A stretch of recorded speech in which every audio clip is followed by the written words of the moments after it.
नमस्कार मंडळी, जय शिवराय. तर आज मी आहे ना आमच्या मावल्याच्या भाटल्यात येलो आहे. मे जूनमध्ये मम्मीने आमच्या हळद लायलेला मी, तर त्या हळदीचा पीक काढण्यासाठी. तर हे हळदीचे ते कांदे असतात. तर चला तुमका दाखवते सुरुवातीपासून आम्ही हळद कशी खाल्ली होती. तर मंडळी आता मी आता वापले त्याच्या वापल्यामध्ये मम्मीने जून जुलैच्या दरम्यान हळदीचा पीक घेतलेला आहे. तर असे ते ओळी असतात, तर ती हळद जी असतात ती मातीच्या आतमध्ये असतं. हळदीच्या पानांची चुनपाते केली जातात. तर चला आपण खणाया बघूया हळद कितकी केली आहे ती. तर हळद खणण्यासाठी मी गोकली घेतला.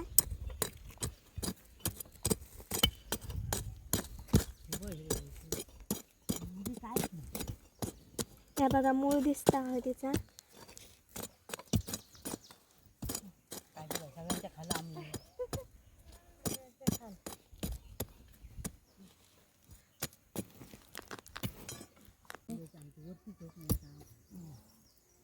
तर मंडळी ही बघा अशा प्रकारची ही हळद असतात. तर चला आपण लवकरात लवकर पटपट बाकीची हळद खणान घेऊया.